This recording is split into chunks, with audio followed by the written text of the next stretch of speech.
नमस्कार विद्यार्थी मित्रांनो, मी डॉक्टर अमोल शिवाजी चव्हाण, अभिनव एज्युकेशन सोसायटीचे शिक्षणशास्त्र महाविद्यालय बीएड आंबेगाव बुद्रुक पुणे, सावित्रीबाई फुले पुणे विद्यापीठाशी संलग्न.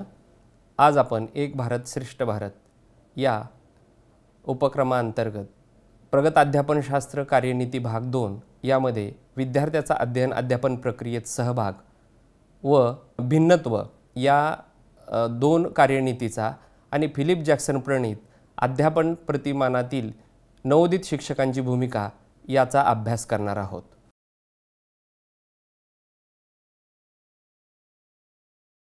चला तर विद्यार्थी मित्रांनो, अत्यंत महत्त्वाच्या भागाकडे आपण वळणार आहोत. या अगोदरच्या सत्रामध्ये आपण कार्यनीतीचा जो अभ्यास केलेला आहे त्याला जोडूनच हे विषय आपल्यासमोर येत आहेत. अध्ययन अध्यापन प्रक्रियेत विद्यार्थ्याचा सहभाग याबद्दल आपल्याला अभ्यास करायचा आहे. तत्पूर्वी आपण सत्राची उद्दिष्टे समजून घेऊयात. अध्ययन अध्यापन प्रक्रियेत विद्यार्थ्याचा सहभाग ही संकल्पना समजून घेणे, भिन्नत्व ही संकल्पना समजून घेणे, फिलिप जॅक्सन प्रतिमानातील अध्यापनाच्या 3 अवस्था व प्रत्येक अवस्थेमध्ये विद्यार्थ्याची भूमिका समजून घेणे. तर अध्ययन अध्यापन प्रक्रियेत विद्यार्थ्याचा सहभाग म्हणजे काय आणि याची पार्श्वभूमी आपल्याला थोडक्यात समजून घेणं आवश्यक आहे. जेव्हा विद्यार्थी अध्ययन अध्यापन प्रक्रियेत मानसिक गुंतवणूक करतात तेव्हा विद्यार्थ्याची व्यस्तता आपल्याला दिसून येते. विद्यार्थ्याचा सहभाग ही एक नवीन संज्ञा किंवा हा वाक्प्रचार 1996 मध्ये नवीनतम बजवर्ड शिक्षण परीघ या नियतकालिकात सादर केला गेला.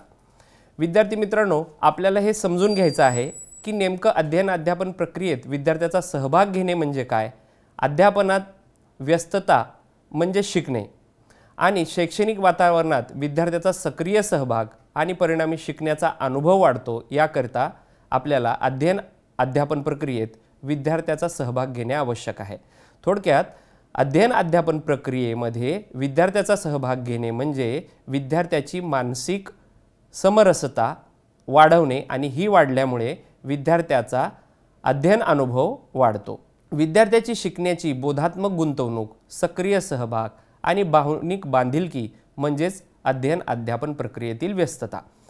इथं आपल्याला हे समजून घ्यायचं आहे की बोधात्मक गुंतवणूक म्हणजे विद्यार्थ्याला संबंधित विषयातील सर्व आशय व्यवस्थित समजतो आहे, त्यामुळे तो शिक्षकांनी वेळोवेळी विचारलेल्या प्रश्नांना उत्तरे देतो आहे आणि शिक्षकांना वेळोवेळी हावभाव आणि हालचालीच्या माध्यमातून सकारात्मक प्रतिसाद देतो आहे. भावनिक बांधिलकी या अर्थाने आहे की विद्यार्थी तो आवडीने शिकतो आहे. उच्च गुणवत्तेचे शिकणे उत्पन्न होण्यासाठी शक्यता असलेल्या कृती आणि परिस्थितीमध्ये सहभाग.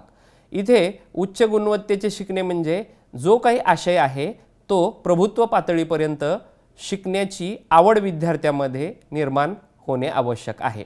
विद्यार्थ्याची व्यस्तता ही पुढील बाबतीत वारंवार वापरली जाते असे म्हणणे योग्य राहील. जसे की वर्गातील सूचनेनुसार कामात बदल करणे. विद्यार्थी हा व्यस्त असतो त्याच्या कामकाजामध्ये आणि महत्त्वाचं म्हणजे वर्गातील सूचनेनुसार तो कामात बदल करतो का आणि त्यांनी करायला पाहिजे. विद्यार्थ्याची शाळेतील नियमित उपक्रमातील सहभागिता, कार्यक्रम, कृती यामध्ये सहभागी होण्याची इच्छा आणि यामुळे तो विद्यार्थी व्यस्त राहतो म्हणजेच त्याचा त्या अध्ययन अध्यापन प्रक्रियेत सहभाग घडत असतो किंवा सहभागी होत असतो. तसेच नियमित शाळेत जाणे, वेळेवर गृहपाठ जमा करणे, शिक्षकांच्या कृतींचे अनुसरण करणे इत्यादीला आपण विद्यार्थ्याचा अध्ययन अध्यापन प्रक्रियेत सहभाग आहे असे म्हणू शकतो. आता विद्यार्थ्याचा अध्ययन अध्यापन प्रक्रियेमध्ये सहभाग घेतल्याचं महत्त्वाचं कारण काय आहे किंवा विद्यार्थ्याचे अध्ययन अध्यापन प्रक्रियेतील सहभागाचे महत्त्व काय. विद्यार्थ्यांना सक्रिय सहभाग घेण्यास प्रोत्साहन मिळते. बऱ्याचदा असं आपण लक्षात घेतो किंवा आपल्याला निदर्शनास येतं की विद्यार्थी निष्क्रियपणे वर्गामध्ये असतात. केव्हा ते घडू शकतं, जेव्हा शिक्षकाचं अध्यापन हे एकसुरी आढळून येतं तेव्हा ते विद्यार्थ्याला निष्क्रिय वाटू लागतं, तेव्हा ते सहभाग न घेण्याऐवजी निष्क्रियपणे आढळून येतात. तर आपल्याला विद्यार्थ्यांना सक्रिय सहभाग घेण्यास जर प्रोत्साहन द्यायचं असेल तर आपल्याला त्याचा सहभाग घेतला पाहिजे।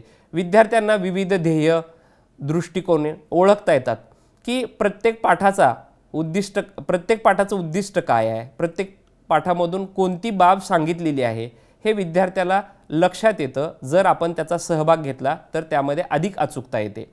विद्यार्थ्यांना अभिप्राय आणि प्रत्याभरणही प्राप्त होतो। सहभाग घेत असताना विद्यार्थ्यांनी प्रश्नाला दिलेली उत्तरं, विद्यार्थ्यांनी मांडलेली मतं, विद्यार्थ्यांनी सांगितलेल्या दृष्टिकोन या अनुषंगानं त्यानं कसं बोललं पाहिजे किंवा कोणती माहिती सांगणं अभिप्रेत होतं याबाबतचा विचार या प्रत्याभरणातून किंवा अभिप्रायाच्या माध्यमातून विद्यार्थ्याला मिळू शकतो। तसेच परस्पर फायदेशीर शिक्षण समुदाय तयार करता येतो। आता इथे थोडासा हे सुगम वाटत नाही, मात्र एक गट तयार होऊ शकतो विद्यार्थ्यांचा आणि तो परस्परांपूरक असतो। सखोल आणि परिवर्तनशील शिक्षण घेता येते। म्हणजे एखादा जो विषय शिक्षक शिकवत होते आणि विद्यार्थीही त्यामध्ये सहभागी होते तर त्या विषयाची सखोल आणि अद्ययावत माहिती जी सातत्याने अद्ययावत होत गेलेली आहे त्याबद्दल ही माहिती प्राप्त करता येते। आणि महत्त्वाचं म्हणजे विद्यार्थ्याची शिकण्याची कार्यक्षमता अध्ययन अध्यापन प्रक्रियेत विद्यार्थ्याचा सहभाग घेतल्यामुळे वाढीस लागते। विद्यार्थी मित्रांनो, आपण सहभाग घेतल्याचा जसा विचार केला तसंच कोणकोणत्या विद्यार्थ्याचा कशा पद्धतीने सहभाग घ्यायला पाहिजे याच्यासाठी आपल्याला पुढील कार्यनीतीचा विचार करायचा आहे। चला तर मग आपण पुढील कार्यनीती समजून घेऊ। भिन्नत्व अर्थ। आता भिन्नत्व म्हणजे काय? जे की विद्यार्थ्याचं भिन्नत्व असतं। जसं आपल्या मराठी भाषेमध्ये असं म्हटलेलं आहे, रंगोणी या रंगात रंग माझा वेगळा। आता हा प्रत्येक विद्यार्थी वेगळा किंवा युनिक कसा असतो, तर असं शिक्षकांना किंवा नवोदित विद्यार्थी शिक्षकांना असं वाटू शकतं की जे विद्यार्थी भिन्न आहेत ते गैरसोयीचे असू शकतात, परंतु ते अपात्र आहेत असं नाही। म्हणजे त्यांची नैसर्गिक व शारीरिक जडणघडण जरी वेगळी असली किंवा महत्त्वाचं म्हणजे त्याच्या शैक्षणिक गरजा वेगळ्या असल्या म्हणून तो आपल्याला भिन्न वाटू शकतो। विद्यार्थ्यामधील त्या विविधतेशी जुळवून घेणे म्हणजेच भिन्नत्व होय। भिन्नत्वाचा अर्थ समजून घेताना त्याच्या पुढे म्हणजेच त्याच्या नाविन्याचाही शोध घेणे आणि विद्यार्थीभिमुख व विद्यार्थी केंद्रित विचार म्हणजेच भिन्नत्व होय। आता इथे दोन महत्त्वाच्या संज्ञा किंवा शब्द आहेत। विद्यार्थ्याचं वेगळेपण हे वेगळेपण न समजता ते नाविन्यपूर्ण आहे म्हणून त्याचा स्वीकार करणे आणि विद्यार्थीभिमुख म्हणजे प्रत्येक विद्यार्थ्याचं भिन्नत्व काय आहे या अनुषंगाने विद्यार्थी केंद्रित विचार करणे म्हणजे भिन्नत्व होय। उदाहरणार्थ आपण भिन्नत्वाचे उदाहरणे समजून घेऊयात की नेहमी उत्तर देणारा विद्यार्थी, कधीच उत्तरे देणारा व प्रतिसाद देणारा विद्यार्थी, तसेच तिसरा कधी उत्तरही नाही देणार, कधी प्रतिसादही नाही देणार, फक्त त्याला श्रवण करायला आवडतं, ऐकायला आवडतं, अबोल विद्यार्थी, म्हणजे त्याला कोणत्याही गोष्टीवरती अभ्यासाच्या किंवा अन्य मत व्यक्त करायला आवडत नाही। कुशाग्र विद्यार्थी जो प्रज्ञावंत आहे, बुद्धिमान आहे। आणि त्याच्याच विरुद्ध अध्ययन अक्षम विद्यार्थी की या अध्ययन अक्षमतेसारखा जो घटक आहे तो कशामुळे अक्षम आहे हे पण भिन्नत्वाचं उदाहरण होऊ शकतं। आणि प्रज्ञावंत आहे तर त्याची शैक्षणिक गरज कोणती आहे।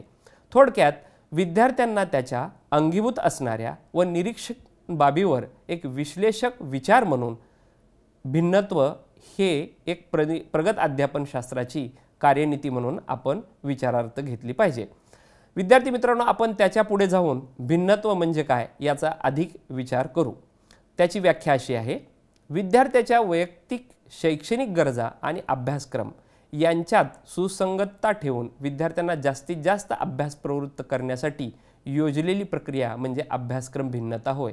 आता आपण विद्यार्थ्यामधलं भिन्नत्व समजून घेतलं आणि त्या अनुषंगानं आपल्याला पुरवण्यात आलेला जो काही अभ्यासक्रम आहे त्या अभ्यासक्रमाची शिक्षकांनी विद्यार्थ्यांच्या अनुषंगाने केलेली किंवा योजलेली प्रक्रिया म्हणजे अभ्यासक्रमातील भिन्नता होय. इथं अभ्यासक्रम भिन्न स्वरूपाचा कसा आहे त्याच अभ्यासक्रमाची पुनर्रचना करणे इथे अभिप्रेत आहे. भिन्नत्व ही एक सामान्य संज्ञा जी की मुलांच्या शैक्षणिक गरजांची पूर्तता केल्याची खात्री करण्यासाठी वापरली जाते. आता इथे विद्यार्थ्यांचं भिन्नत्व लक्षात न घेता त्याला एकच अभ्यासक्रम, त्याला एकच पाठ्यपुस्तक, त्याला एकाच अध्यापन पद्धतीनं आणि सर्वांना एकसारखं समजून अध्यापन केल्यामुळे शिक्षकांनी जी काही अध्यापन उद्दिष्टे निश्चित केलेली असतात किंवा शैक्षणिक उद्दिष्टे सुनिश्चित केलेली असतात ती साध्य होत नाहीत. पर्यायानं शिक्षणाची ध्येयही साध्य होत नाहीत. म्हणून अभ्यासक्रम भिन्नता ही विस्तृत संज्ञा आहे जी वेगवेगळ्या विद्यार्थ्यांसाठी योग्यरित्या विविध अध्ययन अनुभव तयार करण्यासाठी अध्यापन वातावरण व पद्धती अवलंबण्याची गरज दर्शवते. म्हणजे विद्यार्थ्याचं भिन्नत्व ओळखायचं, विद्यार्थ्याला जसा अभ्यासक्रम आवश्यक आहे तशी अभ्यासक्रमाची रचना करायची आणि त्या अनुषंगानं केलेल्या रचनेप्रमाणे आवश्यक आणि पोषक असे अध्ययन अनुभव द्यायचे आणि अध्यापन वातावरण व अध्ययनपूरक पद्धतींचा अवलंब करायचा हे महत्त्वाचं आहे. आता हे तयार करण्यासाठी आपल्याला काय आवश्यक आहे तर काय विचारात घेतलं पाहिजे तर अध्ययनकर्त्याच्या शैक्षणिक गरजांची पूर्तता करण्यासाठी अभ्यासक्रमात आशयाची मांडणी, गुंतागुंत, सघनता मी हे म्हणालो आहे की यात योग्य ते बदल करणे म्हणजे काय आहे त्याच अभ्यासक्रमाची शिक्षकांनी पुनर्रचना करणे आणि पुनर्रचना केल्यामुळे त्या अभ्यासक्रमाचा अध्ययनक्षम विद्यार्थ्यांसाठी सुगम पद्धतीचा अभ्यासक्रम असेल, प्रज्ञावंत विद्यार्थ्यासाठी तो काठिण्य पातळी स्तराचा अभ्यासक्रम असेल. शिक्षक यात फरक करू शकतात. कसा? आशय जो पाठ्यपुस्तकातील मजकूर आहे त्या अनुषंगाने आम्हाला विद्यार्थ्यांनी शिकले पाहिजे असे वाटतं. शिक्षकाला हे वाटतंच की प्रत्येक विद्यार्थ्यानं शिकलं पाहिजे. इथं आम्हाला म्हणजे शिक्षकांना आणि विद्यार्थ्यांनी काय आत्मसात केलं पाहिजे, काय शिकलं पाहिजे तर ज्ञान, कौशल्य आणि अभिवृत्ती शिकायला पाहिजे असं शिक्षकांना वाटतं. भिन्नत्व या कार्यनीतीच्या माध्यमातून आशयाच्या आधारे विद्यार्थ्याची पूर्व चाचणी घेऊन शिक्षक विद्यार्थ्यांना थेट सूचना देण्याऐवजी विद्यार्थ्यांना आशयाच्या माध्यमातून अन्य काही बाबींची माहिती आहे का किंवा अन्य काही योजना आखता येतात का हे ओळखू शकतात. म्हणजे आशयाच्या माध्यमातूनही शिक्षक विद्यार्थ्याचा भिन्नत्वाचा शोध घेऊ शकतात. दुसरा जो भाग आहे प्रक्रिया, की पहिला आपण आशय बघितला, दुसरा आता प्रक्रिया पाहूयात की विद्यार्थ्यांना संकल्पना प्रस्तुत करण्यासाठी विविध अध्ययन कृती आणि कार्यनीती व सुयोग पद्धतीने पुरवण्याचे धोरण ठरवणे. म्हणजे इथे प्रक्रिया अध्यापन पद्धतीच्या अनुषंगानं की आशय तर आहे पण भिन्नत्वानुसार प्रत्येक विद्यार्थ्याचं भिन्नत्व ओळखून त्याच्या शैक्षणिक गरजांच्या पूर्तीसाठी आपण कोणत्या अध्यापन पद्धती योजल्या पाहिजेत, कोणते अध्यापन तंत्र वापरले पाहिजे या अनुषंगानं हा विचार आहे. विद्यार्थ्यांना संकल्पनेत अंतर्भूत असणाऱ्या कल्पनांच्या प्रस्तुतीचे पर्यायी मार्ग हाताळण्यास वातावरण तयार करणे. इथं असं नाही की प्रत्येक विद्यार्थ्यानं त्याच्या आकलनाच्या पद्धतीने किंवा स्वतःच्या कल्पनेप्रमाणे शिकणं अपेक्षित आहे. म्हणून त्याला प्रत्येक विद्यार्थीनिहाय समजण्याचे आणि अभ्यास करण्याचे, शिकण्याचे पर्यायी मार्ग उपलब्ध करून देणे आणि ते हाताळण्यास त्यांना सहाय्यता करणे हे इथे अभिप्रेत आहे. प्रक्रियेला जोडून विद्यार्थ्यांना संकल्पनेची प्रस्तुती करण्यासाठी तसेच गटकार्याच्या माध्यमातून आता आपण एक विशिष्ट विद्यार्थ्यांचा गट बघितला, प्रज्ञावंत विद्यार्थ्याचा गट किंवा अध्ययनक्षम बालकांचा गट. तर अशा गटामध्ये विद्यार्थ्यांना गटकार्याच्या माध्यमातून विविध नकाशे, आलेख, आकृत्या आणि तक्ते इत्यादीच्या माध्यमातून प्रस्तुतीकरण करण्यास प्रवृत्त करणे. नेहमी शिक्षकांनी शिकवायचं किंवा शिक्षक सक्रिय असायचा आणि विद्यार्थी निष्क्रिय असला की उद्दिष्टांची पूर्तता होत नाही, पर्यायाने शैक्षणिक ध्येय साध्य होत नाहीत. म्हणून आपल्याला भिन्नत्व या कार्यनीतीचा अवलंब करणं आवश्यक आहे. तिसरा जो सगळ्यात महत्त्वाचा घटक आहे तो म्हणजे अध्ययन निष्पत्ती. विद्यार्थ्यांनी सखोल अभ्यास करून संकल्पनावर प्रभुत्व दाखवले पाहिजे. म्हणजेच त्याला त्याच्या अनुषंगाने, त्याच्या गरजेप्रमाणे, त्याच्या कुवतीप्रमाणे शिक्षकांनी अभ्यासक्रमाची पुनर्रचना केली, त्याच्या आकलनाप्रमाणे, त्याच्या समजुतीप्रमाणे, आणि त्याला जो योग्य पर्याय आहे शिकण्यासाठी तो उपलब्ध करून दिला, आणि त्यांनी मेहनत घेऊन जी गोष्ट प्राप्त केलेली आहे, एखाद्या संकल्पनेवर प्रभुत्व मिळवलेलं आहे, ते त्यांनी शिक्षकांसमोर सादर करणे आवश्यक आहे, ज्यामध्ये विद्यार्थ्यांनी संपादन केलेल्या पातळीतील भिन्नताही आढळून येईल. भिन्नता संपादनूक पातळीमध्ये नक्कीच आढळून येणार आहे, कारण अभ्यासक्रम वेगळा आहे, विद्यार्थीही वेगळे आहेत, त्यांचे गट वेगवेगळे आहेत, आणि त्या अनुषंगानं देण्यात आलेल्या अध्यापन पद्धती किंवा विकल्पही वेगळे आहेत, जी की प्रत्येक विद्यार्थीनिहाय भिन्न असू शकते. म्हणजे संपादनूक ही विद्यार्थीनिहाय किंवा गटनिहाय वेगवेगळी असू शकते.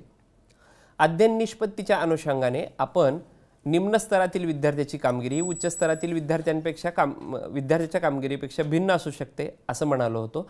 इथे आपल्याला कामगिरी कशी हे महत्त्वाचं आहे, पण त्याचबरोबर भिन्नत्व या कार्यनीतीचा आपल्याला कसा फायदा झाला आणि उद्दिष्टे साध्य झाली का हे पाहणं महत्त्वाचं आहे. विद्यार्थ्याच्या मते अध्ययनासाठी तत्परता व विकासात्मक टप्पे. काही विद्यार्थी हे विविध संकल्पना, कौशल्य व कार्यनीतीसाठी सदैव तत्पर राहतात, तर जे विद्यार्थी यासाठी तत्पर नसतात अशा व अन्य काही विद्यार्थ्यांना प्रगतीच्या पुढील टप्प्यावर जाण्यासाठी मूलभूत संकल्पनांची पुन्हा नव्याने उजळणी करणे अपेक्षित आहे. इथे असंही होऊ शकतं की आपण अभ्यासक्रमाची पुनर्रचना केली, अभ्यासक्रमाचे संक्षिप्तीकरण केले, पण आपल्याला अपेक्षित जो प्रतिसाद आहे, अपेक्षित उद्दिष्ट साध्य झाली नाहीत, तर अशा काही विद्यार्थ्यासाठी आपल्याला पुन्हा त्या संकल्पनाची नव्याने उजळणी करून घेणे अपेक्षित आहे. इथे विद्यार्थ्याला समजलं नाही हा त्याचा दोष नाही, तसेच जो शिकवतो आहे त्यांनी त्याच्या कार्यनीतीचा पुन्हा वेगळ्या परिस्थितीतून, वेगळ्या दृष्टिकोनातून पुनर्रचना करणे किंवा नव्याने मांडणी करणे अपेक्षित आहे. आता अभिरुचीच्या अनुषंगानं की विद्यार्थ्याची आवड आहे तर सूचनेप्रमाणे कृती करा असं जर आपण विद्यार्थ्याला सांगितलं, तर विद्यार्थ्याच्या व्यक्तिगत अभिरुचीच्या संदर्भात प्रतिसाद प्राप्त होण्यासाठी विद्यार्थी अभिरुची शोधिका पुरवण्याची योजना व तत्संबंधी माहिती पुरवण्यात यावी. इथे विद्यार्थी मित्रांनो, आता आपल्याला शास्त्रीय जेव्हा विचार म्हणतो तिथे विद्यार्थी अभिरुची शोधिका म्हणजे विद्यार्थ्यांमध्ये आवड आहे, पण कोणत्या स्वरूपाची हे जर आपल्याला माहिती करून घ्यायचं असेल तर आपल्याला प्रमाणित चाचण्यांचा वापर करावा लागेल, ज्यामधून आपल्याला विद्यार्थ्याची अचूक अभिरुचीचा शोध प्राप्त होईल.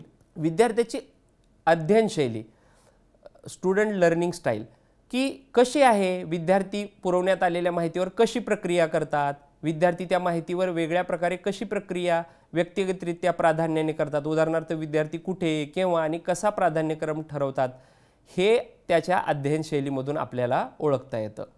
माहितीवरील या प्रक्रियेमध्ये दृकश्राव्य, क्रियात्मक, बहुविध बुद्धिमत्ता, पर्यावरण, सामाजिक संघटन, शारीरिक वस्तुस्थिती, भावनिक व मानसिक पर्यावरण आदी बाबत आपल्याला विचार करायचा आहे.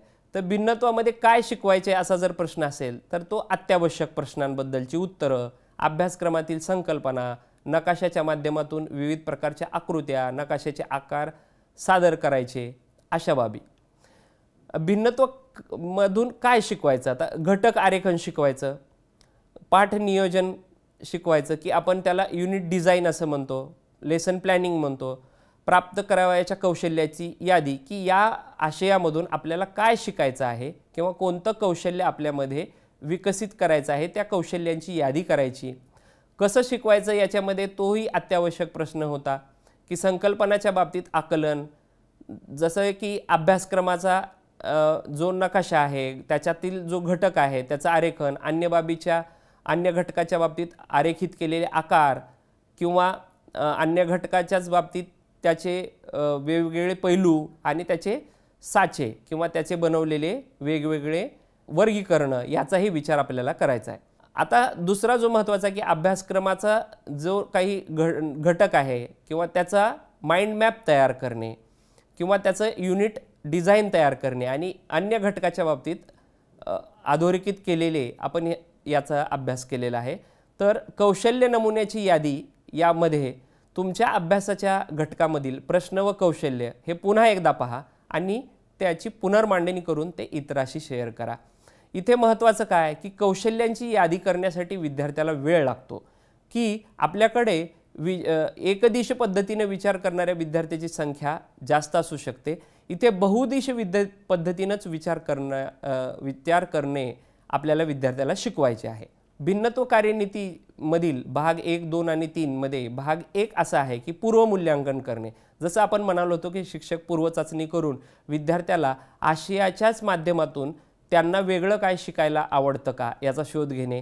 जर त्याच्यातून असं आढळून आलं की विद्यार्थ्याला अभ्यासक्रम हा झेपत नाही, त्याच्या कुवतीपेक्षा अभ्यासक्रम अधिकचा आहे, तर या ठिकाणी अभ्यासक्रम संक्षिप्त करणे म्हणजे मी मगाशी म्हणालो होतो अभ्यासक्रमाचे संक्षिप्तीकरण अत्यंत नाविन्यपूर्ण अशी ही संकल्पना आहे. विद्यार्थी मित्रांनो, आपण याच्याबद्दल गांभीर्याने चिंतन केलं पाहिजे की आपल्या वर्गातील विद्यार्थ्यांच्या भिन्नत्वाचा शोध घेतला की आपण अभ्यासक्रम जशाच तसा त्यांना न देता त्याच्या बुद्धीला झेपेल किंवा त्याच्या अध्ययनाचा स्तर ठरवून आपण अभ्यासक्रम संक्षिप्त करू शकतो आणि त्या विद्यार्थ्याशी आपण एक करार करू शकतो. शिक्षक आणि विद्यार्थी उभयतांमध्ये एक शिकण्याचा करार होऊ शकतो आणि याच्यामधून तो विद्यार्थी प्रगती साध्य करू शकतो.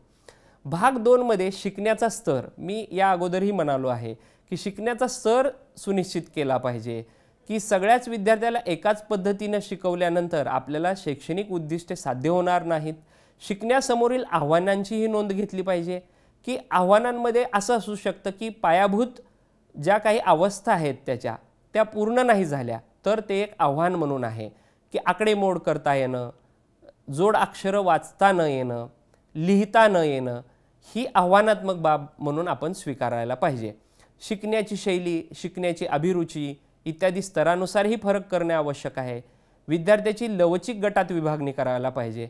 कधीकधी असंही होऊ शकतं की कोणत्या विद्यार्थ्याला आवडीप्रमाणे गट केले तर पुन्हा पुन्हा त्यांना गट पण बदल करावे वाटू शकतात. तर आपल्याला त्यांच्या इच्छांचा विचारही थोडासा करावा लागेल, कारण इच्छा ही जशी अध्ययनावर परिणाम करते तसं समरसतेवरही परिणाम करू शकते. भाग 3 मध्ये बहुस्तरीय मूल्यमापन यामध्ये एखादा प्रकल्प आहे, टिक-टॉक-टो असा एक समजूयात की प्रकल्प आहे आणि त्या शोमध्ये विद्यार्थ्यांना आपण काहीतरी माहिती संग्रहित करण्यासाठी किंवा नृत्य करण्यासाठी किंवा सूत्रसंचालन विषयक उपक्रम आहेत किंवा विविध प्रकारच्या प्रश्नांचं संकलन आहे, या अनुषंगानं आपण विचार करणार आहोत. आता ज्ञानाची पूर्वतयारी, तत्परता, पूर्वमूल्यांकनाचे मूल्य याच्यामध्ये काय अपेक्षित आहे तर या अगोदर आपण म्हणालो होतो की आता आपण एका आशयावर न घेता संपूर्ण पाठ्यपुस्तकावर आधारित पूर्वचाचणी, विद्यार्थी शिक्षक परिषद, संक्षिप्त 5 मिनिटे की तुम्हाला विद्यार्थी मित्रांनो कोणती माहिती समजलेली नाही, कशामुळे समजली नाही किंवा तुम्हाला काय माहीत आहे, काय माहीत असणे आवश्यक होतं आदींचा विचार करणे आवश्यक आहे. जर्नल असं इथे जर्नल म्हणजे तुम्हाला जे माहीत आहे त्या एका वहीमध्ये लिहा. इथं जर्नल याचा अर्थ घ्यायचा आहे की नोंद वही. यादी करा. मी जर म्हणालो काय विचार करायला लावतो, काय विचार करायला लावतो तर विद्यार्थ्यानं आशयावर काय विचार केला किंवा कसा विचार केला होता हे त्याला वहीत लिहायला लावणे आणि संकल्पनेवर विद्यार्थ्यांचे नकाशाच्या माध्यमातून प्रतिबिंब तयार करायला लावणे. जर तुम्हाला हे माहीत नसेल तर त्यांना काय शिकवायचे हे तुम्ही समजू शकत नाही. म्हणजे हे जे लाल अक्षरामधील जी ओळ आहे ती शिक्षकांसाठी आहे की विद्यार्थ्याला जर तुम्हाला हे माहीत नसेल त्यांना काय शिकवायचे तर तुम्ही समजू शकत नाही की विद्यार्थ्याला आपल्याला काय शिकवायचं आहे किंवा त्याला काय येतंय, त्याचं पूर्वज्ञान काय आहे, या अनुषंगाने ही बाब इथं नोंदवण्यात आलेली आहे. घटक संविधानाच्या पलीकडे जाऊन पूर्व अध्ययन मूल्यांकनासाठीच्या कल्पनेबाबत तुम्हाला काही नवीन कार्यनीती वा विचार करावासा वाटतो का ते लिहा. हा जो आहे प्रश्नार्थक विधान आहे. विद्यार्थ्याच्या गतीने अभ्यासक्रमाचे संक्षिप्तीकरण. भिन्नत्वामध्ये जर सगळ्यात महत्त्वाचं जर काय असेल तर विद्यार्थ्याची अध्ययनाची गती आणि त्या अनुषंगाने शिक्षकांनाही अभ्यासक्रमाची करावयाची पुनर्रचना. इथं पुनर्रचनेलाच अभ्यासक्रमाचे संक्षिप्तीकरण असं योजलेला आहे. नियमित अभ्यासक्रमात सुधारणा आणि सुव्यवस्थीकरण करणे, पूर्वीच्या प्रभुत्व साहित्य सामग्रीतील पुनरावृत्ती काढून टाकणे, नियमित अभ्यासक्रमातील आव्हानात्मक श्रेणी पातळी सुधारणा करणे, विद्यार्थ्याची तत्परता सुनिश्चित करणे, विद्यार्थ्यांना या स्वयंगतीने उपक्रमात सहभाग घेऊन संकल्पना समृद्ध होण्यासाठी आवश्यक वेळेची उपलब्धता करून देणे. म्हणजे आपण इथे डॉक्टर बेंजामिन ब्लूम यांच्या प्रभुत्व अध्ययन उपपत्तीचा विचार करायला हवा की प्रत्येक विद्यार्थ्याची शिकण्याची गती वेगळी आहे, त्यामुळे त्याला आवश्यक असणारा वेळ उपलब्ध करून देणे आवश्यक आहे. आता अभ्यासक्रमाच्या संक्षिप्तीकरणाच्या बद्दल आपण चर्चा करत असताना संक्षिप्तीकरण कशा स्वरूपाचं, तर त्याच्या 8 पायऱ्या इथे देण्यात आलेल्या आहेत. उद्दिष्टांची ओळख करणे, म्हणजे इथे प्रत्येक विद्यार्थीनिहाय किंवा विद्यार्थ्याच्या गटानिहाय उद्दिष्ट वेगळे असू शकतात. पूर्वचाचणी तयार करणे, इथे पूर्वचाचणीचं स्वरूप वेगळं असू शकतं. तिसरा जो आहे पूर्वचाचणीसाठी विद्यार्थ्यांना ओळखणे, इथे भिन्नत्वाचा व्यवस्थित वापर करता येऊ शकतो. पूर्वचाचणीचे प्रशासन करणे, प्रभुत्व पातळीच्या क्षेत्रातील आशय वगळणे, विद्यार्थ्यांना व्यवस्थित सूचना देणे, विद्यार्थ्यांना संकल्पनाबाबत समृद्ध होण्यासाठी प्रोत्साहन देणे आणि प्रगतीच्याही नोंदी करणे. थोडक्यात आपल्याला संक्षिप्तीकरण करत असताना या बाबी किंवा या पायऱ्यांच्या अनुषंगाने पुढे मार्गस्थ होणे आवश्यक आहे. आता इथे जसं मग म्हणालो होतो की प्रत्येक शिक्षक आणि विद्यार्थी किंवा विद्यार्थ्यांचा गट आणि शिक्षक यांच्यामध्ये एक उभयतांमध्ये करार होणार आहे आणि तो अध्ययनाचा करार आहे. प्रामुख्याने शिक्षक सांगितलेल्या सामग्रीवर स्वतंत्रपणे शिक्षक आणि विद्यार्थी याच्यातील लेखी करार, ज्यामध्ये विद्यार्थ्याला संबंधित सामग्रीवर काम करण्याच्या संधीचा समावेश होतो, की इथे शिक्षक आणि विद्यार्थ्यांमध्ये एक बांधिलकी दिसून येते. आताच्या थोड्याशा कायदेशीर भाषेमध्ये किंवा आपण असं म्हणू शकतो की दोघांमध्ये एक बाब ठरलेली आहे आणि त्याला अध्ययन करार असं म्हटलेलं आहे. विद्यार्थ्यांना खालील बाबीवरती काम करायचं आहे की विद्यार्थ्यांना काही प्रमाणात कौशल्य आत्मसात करण्यासाठी व आकलनासाठी स्वातंत्र्य आहे. हे बाब लक्षात आणून दिली पाहिजे आपण की ही गोष्ट तुम्हाला शिकायची आहे, याच्यासाठी तुम्हाला हे कौशल्य आत्मसात करायचे आहे, त्याच्यासाठी तुम्हाला तुमचा वेळ याचं स्वातंत्र्य आहे. या अध्ययनाच्या कराराच्या अनुषंगानं व्यक्तिगतपणे शिकण्याची जबाबदारी, इथं आपण स्वयं अध्ययनालाही उत्तेजन देतो आणि प्रोत्साहनही देतो. काम पूर्ण करण्यासाठी मार्गदर्शक सूचनाही दिल्या जातात. योग्य वर्तनासाठी आवश्यक मार्गदर्शन तत्वे ही आवश्यक आहेत, म्हणजे ज्याला कोड ऑफ कंडक्ट असं म्हणतात, आचारसंहिता, की विद्यार्थ्यांनी गटामध्ये योग्य वर्तन केलं पाहिजे. विद्यार्थ्याच्या तत्परतेनुसार अपेक्षित तयारीची पातळी, जर विद्यार्थ्यांनी कमी कालावधीमध्ये जो अध्ययनाचा स्तर पूर्ण केला, टप्पा पूर्ण केला, तर त्याला पुढील टप्प्याकडे जाण्यासाठीची ही तयारी, किंवा जर अधिकचा वेळ लागला तर त्याला अधिकचा वेळ आणि त्याला पुढील टप्प्याकडे जाण्यासाठी पुरेसा वेळ देणे. इथे या पुस्तकामध्ये संक्षिप्तीकरणाचा एक साचा किंवा प्रकल्पाचे वर्णन करण्यात आलेले आहे. अधिक तपशिलासाठी आपण या संदर्भ ग्रंथाचा आधार घेणे अपेक्षित आहे. जसं की अध्ययन करार हे अभ्यासक्रमाच्या संक्षिप्तीकरणाबाबत हे कसे सहाय्यभूत ठरतात यावर आपला अभिप्राय द्या.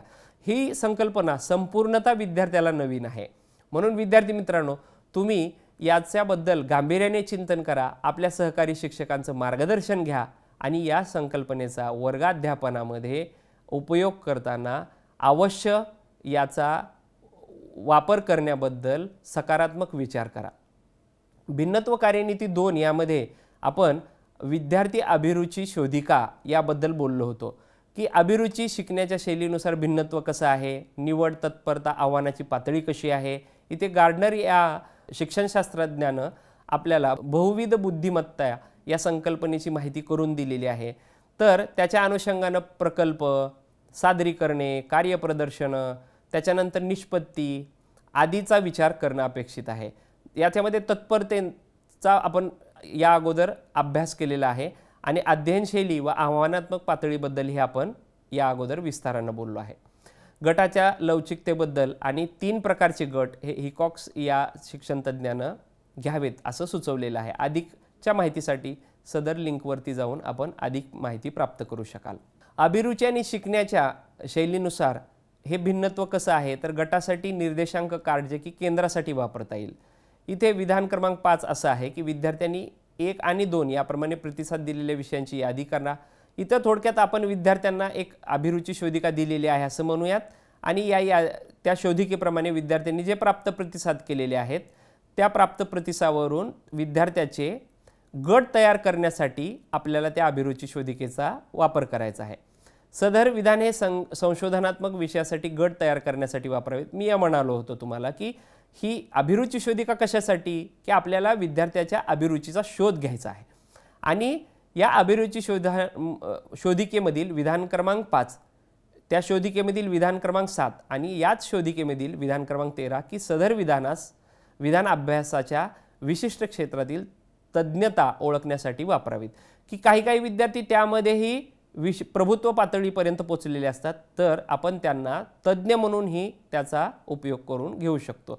त्याच चाचणीतील विधान क्रमांक 19 आणि 20 की सदर विधानाच्या आधारे भागीदारी व अध्ययन गट तयार करण्यासाठीही आपण त्याचा विचार करू शकतो।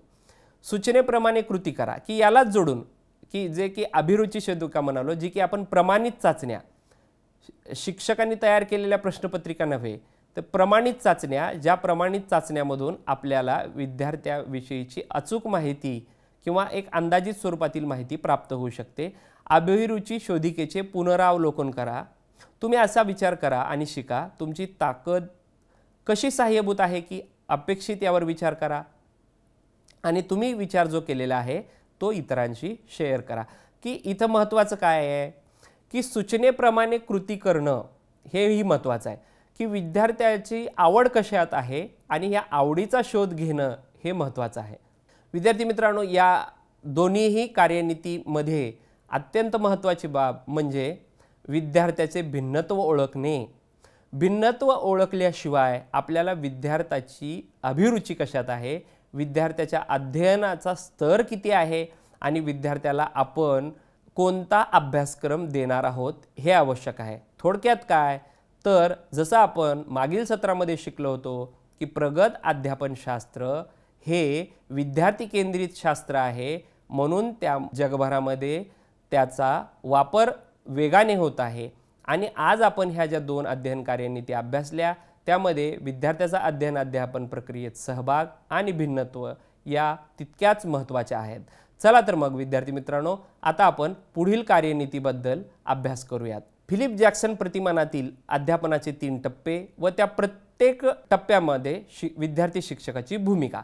आता इथं आपण शालेय विद्यार्थ्याच्या ऐवजी जे बीएड महाविद्यालयामध्ये प्रशिक्षणार्थी विद्यार्थी असतात किंवा नवोदित विद्यार्थी शिक्षक असतात यांच्या भूमिकेबद्दलचा विचार करूयात। पण तत्पूर्वी आपण फिलिप जॅक्सन यांनी जे प्रतिमान मांडले त्या प्रतिमानातील 3 अध्यापन अवस्थांचा किंवा टप्प्यांचा तपशीलवार विचार करूयात। फिलिप जॅक्सन या शिक्षण तज्ञाने लाईफ इन क्लासरूम या त्याच्या अनुभवाधारित पुस्तकामध्ये अध्यापन विषयक टप्प्यांविषयीची विस्ताराने मांडणी केलेली आहे।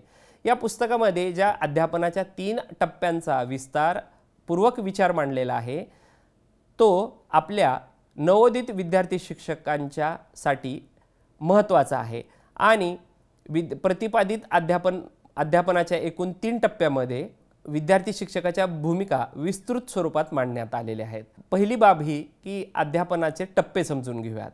पहिला टप्पा जो आहे अध्यापन पूर्व टप्पा, द्वितीय टप्पा जो आहे यात कोणाला जर टप्पा हा शब्द योग्य वाटत नसेल तर प्रथम अवस्था ही अध्यापन पूर्व अवस्था, द्वितीय अवस्था आंतरक्रियात्मक अवस्था, तृतीय अवस्था अध्यापन उत्तर अवस्था, त्याला अध्यापनोत्तर अवस्था असं म्हटलंय किंवा उत्तर अवस्था ही असं म्हटलेलं आहे।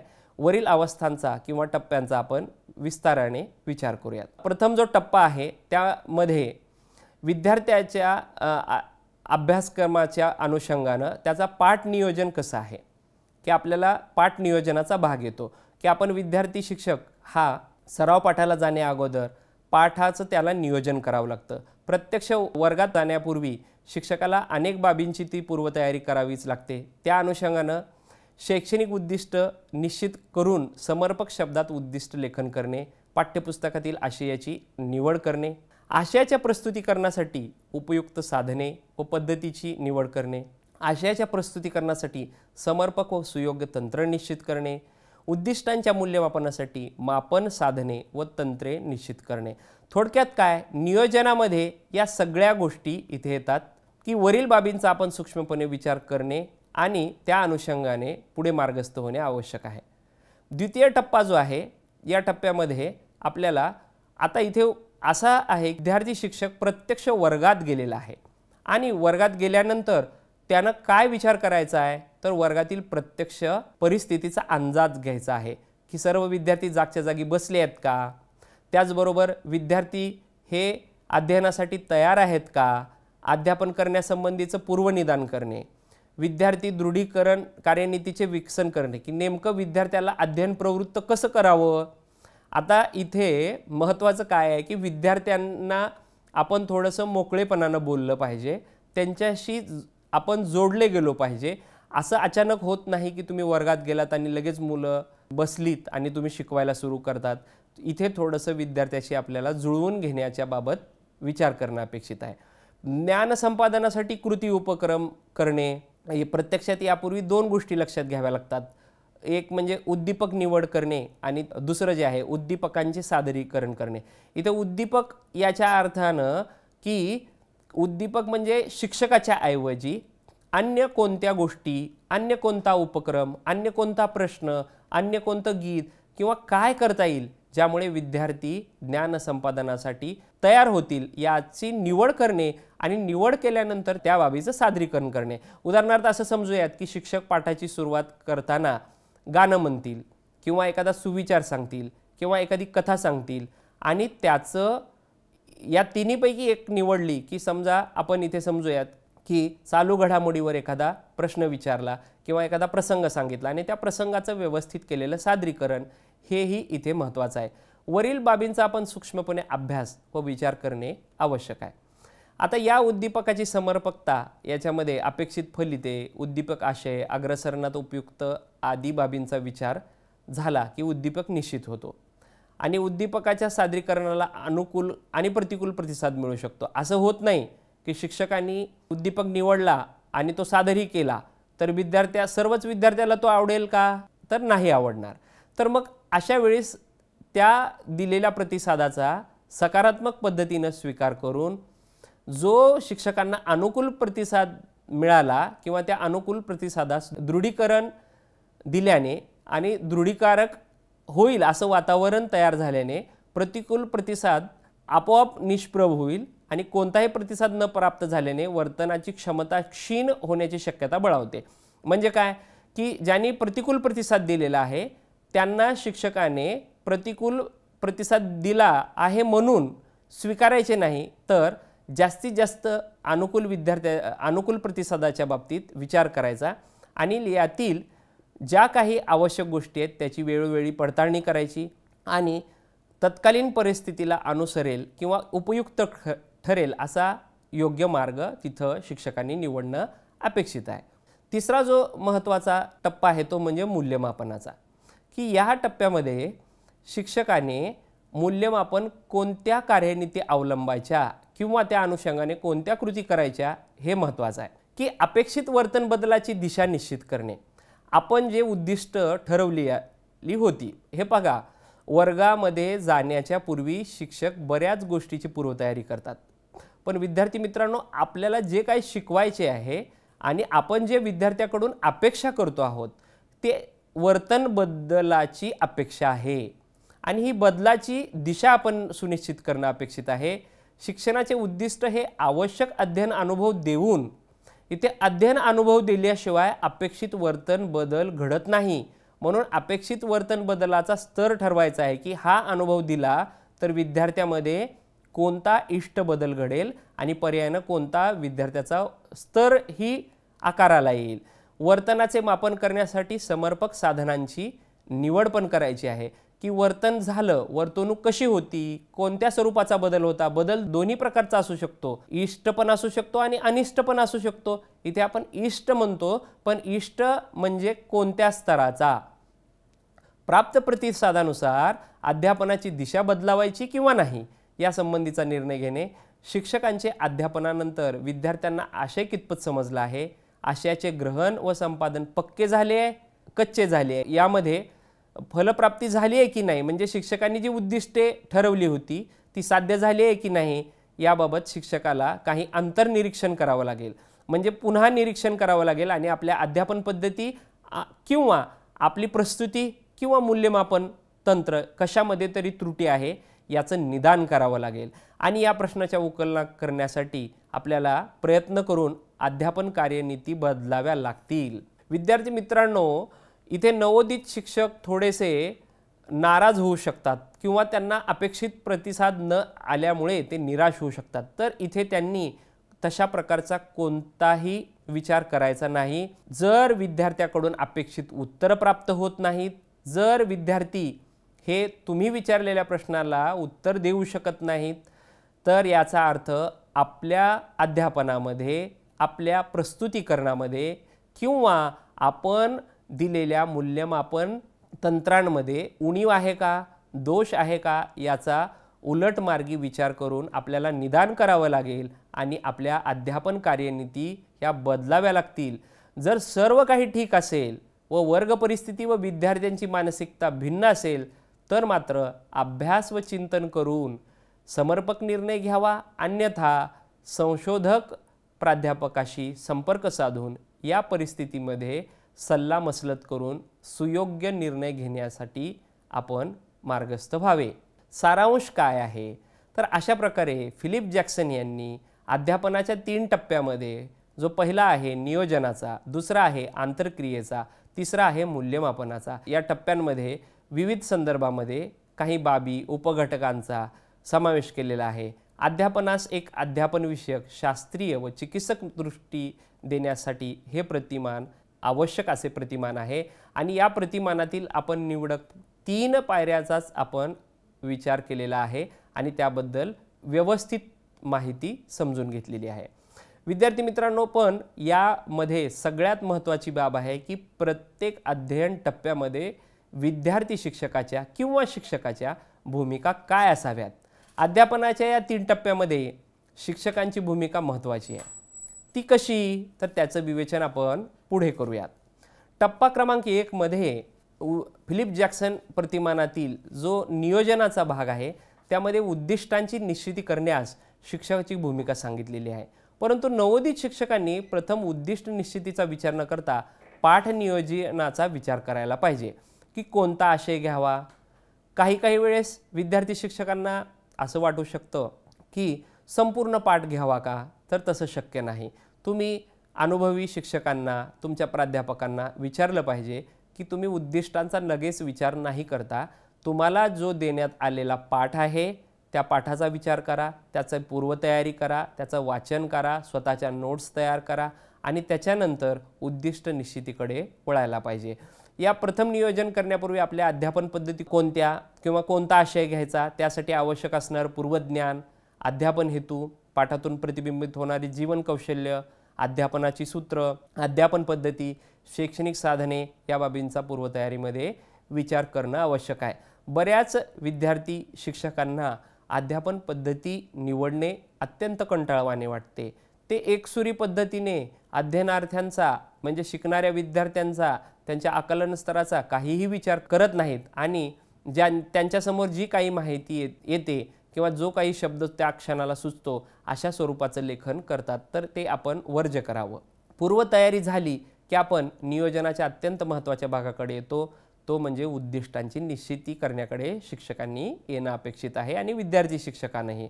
उद्दिष्टांची निश्चिती ही फार महत्त्वाची बाब आहे। जोपर्यंत आपण प्रत्येक पाठ अध्यापनाची उद्दिष्टे निश्चित करत नाहीत तोपर्यंत आपल्या पाठाची अध्ययन निष्पत्ती ही फलश्रुत होते आहे की नाही हे आपणास समजणार नाही। पूर्वतयारीनंतर यामध्ये संबंधित आशयाशी निगडीत काही निरीक्षणक्षम उद्दिष्टांचे लेखन करावे लागते। जसे की मागील काही तासामध्ये आपण म्हणालो होतो, मागील सत्रामध्ये ही बाब आपण सांगितली होती, आता त्याची पुनरावृत्ती होते। यामध्ये ज्ञान, आकलन, कौशल्य या उद्दिष्टांचा विचार होणे अपेक्षित आहे, जी की वर्तमान काळामध्ये म्हणजे शिक्षक आणि विद्यार्थी समोरासमोर असताना शिक्षक विद्यार्थ्याच्या ज्ञानात्मक पातळी, आकलनात्मक पातळी आणि कौशल्यात्मक पातळीचे निरीक्षण करू शकतात। उद्दिष्ट प्राप्त होते आहे की नाही याची पडताळणी करू शकतात। या तिन्ही उद्दिष्टांचे वर्तमान काळात एका विद्यार्थ्याला संबोधून विशिष्ट विधानांमध्ये लेखन करणे अपेक्षित आहे। तर उर्वरित उद्दिष्टे यात उपयोजन, अभिरुची, अभिवृत्ती, कधी असंही होऊ शकतं की उपयोजन, अभिवृत्तीनंतर उपयोजन लिहिलं जातं. अभिरुची, अभिवृत्ती आणि उपयोजन अशा तो क्रम असू शकतो. या उद्दिष्टांचे निरीक्षण करू शकत नसल्याने या सर्व उद्दिष्टांचे नेमके आणि नेटके व काटेकोरपणे सुस्पष्ट शब्दात लेखन करणे अपेक्षित आहे. उद्दिष्टांच्या निश्चितीनंतर शिक्षक कृतींमध्ये आशयातील महत्त्वाच्या बाबी व अन्य महत्त्वपूर्ण संबोधनाचे सादरीकरण करताना शैक्षणिक साधनाची निवड उपयुक्त ठरत असल्याने प्रारंभिक व अत्याधुनिक संगणक आणि मोबाईल फोन यासारख्या शैक्षणिक साधनाचा विचार करणे आवश्यक आहे. की काही अमूर्त पातळीवरील संकल्पना असतात किंवा संबोध असतो जो विद्यार्थ्यांना समजत नाही, तर आपल्याला शिक्षकांचं प्रस्तुतीकरण हे जेव्हा मर्यादित होतं तेव्हा चित्र म्हणजे शैक्षणिक साधनं किंवा आत्ताच्या कालखंडातील दृकश्राव्य फिती किंवा तत्सम गोष्टी किंवा इलेक्ट्रॉनिक संसाधनाचा वापर करावा लागतो. मूल्यमापन साधने व तंत्रे निश्चित करताना आशयाची निश्चिती केल्यानंतर उद्दिष्टांच्या तपासणीसाठी तंत्राची निवड करणे आवश्यक आहे. यामध्ये विविध प्रकारे प्रश्न विचारणे झाल्यानंतर तत्काल गोष्टीची वस्तुनिष्ठ परीक्षासुद्धा उपयोगी ठरू शकते. टप्पा 2 जो आहे तो म्हणजे आंतरक्रियात्मक टप्पा. की याच्यामध्ये भूमिका काय आहे, तर नवोदित विद्यार्थी शिक्षकाने वर्गात प्रवेश करताच संपूर्ण वर्गातील विद्यार्थ्यावर नजरेचा एक कटाक्ष टाकणे आवश्यक आहे. आणि जो टाकलेला कटाक्ष आहे त्यामधून काय काय टिपायचं आहे, तर विद्यार्थ्यांची स्थिती काय, बैठक स्थिती काय आहे, विद्यार्थ्यांचं वर्तणूक कसे आहे किंवा ते काय करत आहेत, त्यामुळे विद्यार्थ्याचा कमजोरपणा, नेमकेपणा ओळखता येतो किंवा त्यांच्याबद्दलचा एक अंदाज बांधता येतो. विद्यार्थी शिक्षकांमध्ये सौहार्दतेचे वातावरण असतं. शिक्षक एक अनुभवी व्यक्ती म्हणून अपेक्षित वर्तन ठेवत असेल तर विद्यार्थी अधिक निकोप संवाद साधतील. असा निकोप संवाद निकोप वातावरणाच्या निर्मितीस आधारभूत ठरेल, जो शिकण्यास आणि शिकवण्यासाठी आवश्यक ठरेल. विद्यार्थी शिक्षक व विद्यार्थी आणि विद्यार्थी शिक्षक यांच्यामधील ज्या आंतरक्रिया होणार आहेत ह्या ज्ञान संपादनास सहाय्यभूत असतील. शंकाचे समाधान जर झाले तर विद्यार्थी संबंधित आशयाचे ज्ञान व आकलन झाल्यामुळे शैक्षणिक उद्दिष्टे पूर्ण होतील व शिक्षकांना तत्काळ प्रत्याभरण घेऊन अध्यापन कार्यनीतीमध्ये आवश्यक तो बदल करता येऊ शकतो. की आता इथं ज्या काही आंतरक्रिया होणार आहेत, फक्त शिक्षक बोलत आहेत आणि विद्यार्थी बोलत नाहीत किंवा विद्यार्थीच बोलत आहेत, शिक्षक बोलत नाहीत किंवा शिक्षक विद्यार्थी किंवा विद्यार्थी शिक्षक, अशा काही बहुविध आंतरक्रिया घडत असतील ज्या आपण असं समजूयात की त्या आंतरक्रिया ह्या ज्ञान संपादनास आवश्यक आहेत. तिसरा जो टप्पा आहे याच्यामध्ये ही भूमिका आहे की या टप्प्यामध्ये मूल्यमापनाच्या दृष्टिकोनातून नवोदित शिक्षकाने किंवा अनुभवी शिक्षकांनी फक्त 35 मिनिटाच्या मर्यादेच्या वेळेतच आशयाचे मूल्यमापन करणे आवश्यक नसून तिथे विद्यार्थ्याच्या वर्तनाचा सर्वंकष विचार करणे आवश्यक आहे की त्या पाठामधून तो काय शिकला, त्याच्या विचारांमध्ये काय बदल झाला. सगळ्यात महत्त्वाचा विचारांमध्ये बदल झाला की वर्तणुकीमध्ये बदल होऊ शकतो. वर्तमान शिक्षण व्यवस्था ही सातत्यपूर्ण व सर्वंकष मूल्यमापनास अग्रस्थान देणारी असून प्रमाणभूत मानणारी आहे. शिक्षकांनी व विद्यार्थ्यांनी विद्यार्थी शिक्षकांच्या किंवा विद्यार्थ्यांच्या दैनंदिन वर्तनाच्या नोंदीचे अचूक लेखन करणे आवश्यक आहे. म्हणजे इथे नोंदी ठेवताना अचूकता ही एक महत्त्वाची भूमिका आहे आणि विद्यार्थ्याच्या वर्तनाचा सर्वंकष विचार करणे ही भूमिका इथे महत्त्वाची आहे. मूल्यमापनाचाच जो टप्पा आहे तिथे नवोदित शिक्षकांच्या बाबतीत आपण हा विचार केला होता. मापनासाठी श्रेयांक पद्धती व श्रेणी पद्धतीचा उपयोग करता येऊ शकतो. उत्तम वर्तन घडले असेल तरच दृढीकरणाचा वापर करावा आणि अनपेक्षित वर्तन घडले असेल तर त्याकडे दुर्लक्ष न करता सुधारणात्मक दृष्टीने पाहणे. म्हणजे सकारात्मक प्रतिसाद घडला असेल तर दृढीकरण करणे, म्हणजे त्याला सकारात्मक प्रतिसाद देणे, त्याला प्रशंसा करणे, त्याचं कौतुक करणे आणि त्याला प्रोत्साहन देणे. आणि जर अनपेक्षित वर्तन घडले असेल तर त्याकडे दुर्लक्ष न करता त्याच्यामध्ये सुधारणा कशी होईल याच्यासाठी प्रयत्नशील असणे. बऱ्याचदा अध्यापनानंतर शिक्षक असेही म्हणू शकतात, हुश, माझा पाठ फार छान झाला. शिक्षक अध्यापन निर्विवाद पूर्ण झाले असाही समज ठेवू शकतात. परंतु विद्यार्थ्याचे संपादन कमी असेल आणि त्याचे कार्यमानही कमी असेल तर त्याचे वर्गीकरण करणे आवश्यक आहे. थोडक्यात काय तर शिक्षकांनी आपल्या अध्यापन पद्धती, अध्यापन कार्यनीती, आपली पूर्वतयारी, विद्यार्थ्याचे आकलन, विद्यार्थ्याचे पूर्वज्ञान, आंतरक्रिया दरम्यानच्या बाबी यामध्ये विद्यार्थ्याचे अवधान, आशयातील सुगमता, काठिण्य स्तर आदीचाही सकारात्मक पद्धतीने विचार करणे आवश्यक आहे. सर्व बाबींची इत्यंभूत चिकित्सा करणे आवश्यक आहे, की जर शिक्षकाच्या अध्यापनात उणीव व त्रुटी असेल तर त्यात सुधारणा व अभ्यासाने प्रभुत्व प्राप्त करता येऊ शकते। ही महत्त्वाची बाब आहे की उणीव असेल, काही सुधारणा असतील तर त्या आपल्याला कराव्या लागतील। थोडक्यात प्रत्येक टप्प्यामध्ये नियोजनाचा टप्पा, आंतरक्रियेचा टप्पा आणि मूल्यमापनाचा टप्पा, या टप्प्यामध्ये विद्यार्थ्यांची आणि विद्यार्थी शिक्षकाची भूमिका ही सातत्याने परिवर्तनशील असते, बदलणारी असते। त्यामध्ये त्यास पूर्णतः अंतर्धान व्हावे लागते। समरसता झाल्याशिवाय आपल्याला बदलणाऱ्या स्थितीचा, भूमिकांचाही संदर्भ घेता येत नाही किंवा त्या समजून येत नाहीत, जेणेकरून त्या टप्प्यामध्ये तो सर्वोच्च स्तरापर्यंत पोहोचू शकेल। इथे प्रभुत्व पातळी म्हणजे सर्वोच्च स्तर आहे असे आपण समजूयात।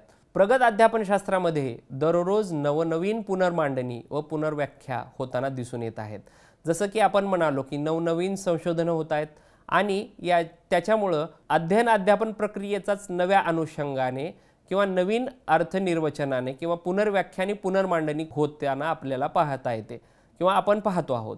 फिलिप जॅक्सन या शिक्षणतज्ञाने अध्यापन प्रतिमानातून या 3 अवस्थांचा अथवा टप्प्यांचा सूक्ष्मपणे अभ्यास केलेला आहे, ते आपल्याला निदर्शनास येते। या 3 टप्प्याच्या संदर्भात आपले विचार विशद केलेले आहेत, जे शिक्षकांसाठी अत्यंत उपयुक्त ठरतात।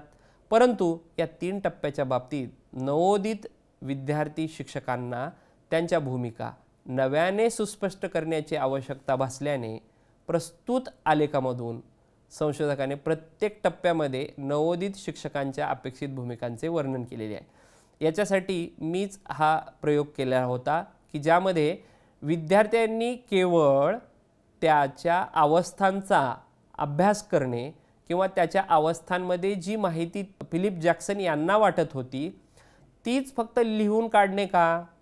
तर एक शिक्षक प्रशिक्षक म्हणून मला सातत्यानं असं वाटायचं की विद्यार्थ्यांना याच्यामध्ये नेमक्या आपल्या भूमिका काय किंवा आपली जबाबदारी काय याचा अभ्यास करता आला पाहिजे आणि त्या अनुषंगानं या भूमिकांचा शिक्षक आणि विद्यार्थी शिक्षक या दोहोंकरिता उपयोग व्हावा या अनुषंगाने हे लेखन केलेलं आहे। प्रस्तुत सत्राच्या साठी जे काही संदर्भ ग्रंथ घेण्यात आले होते त्यामध्ये फिलिप जॅक्सन यांच्या पुस्तकाचाही संदर्भ आणि अन्यही संदर्भांचा आढावा घेण्यात आलेला होता। आज आपण प्रगत अध्यापनशास्त्र कार्यनीती भाग 2 यामध्ये विद्यार्थ्याचा अध्ययन अध्यापन प्रक्रियेत कसा सहभाग घेता येतो आणि विद्यार्थ्याचा अध्ययन अध्यापन प्रक्रियेत सहभाग घेतल्यामुळे शिक्षकांनी वर्गाध्यापनाची जी उद्दिष्ट ठरवलेली असतात ती कशी साध्य होतात याचा अभ्यास केलेला आहे। तसेच आपण भिन्नत्व म्हणजे काय, भिन्नत्व कसे ओळखले पाहिजे आणि भिन्नत्वाच्या अनुषंगाने शिक्षकांनी अभ्यासक्रमाची, अध्ययन कार्यनीतीची आणि मूल्यमापनाची कार्यनीती कशी बदलली पाहिजे याचाही अभ्यास केलेला आहे। तर याला जोडून आपण फिलिप जॅक्सन प्रणीत अध्यापन प्रतिमानातील ज्या 3 अवस्था दिलेल्या आहेत त्या 3 अवस्थेमध्ये नवोदित शिक्षकाची भूमिका आणि त्यांनी करावयाच्या जबाबदारीचे अनुपालन याचा अभ्यास केलेला आहे। तर तुम्ही यासाठी अधिक माहितीसाठी जी संदर्भ पुस्तके आहेत त्याचाही आधार घ्यावा। धन्यवाद।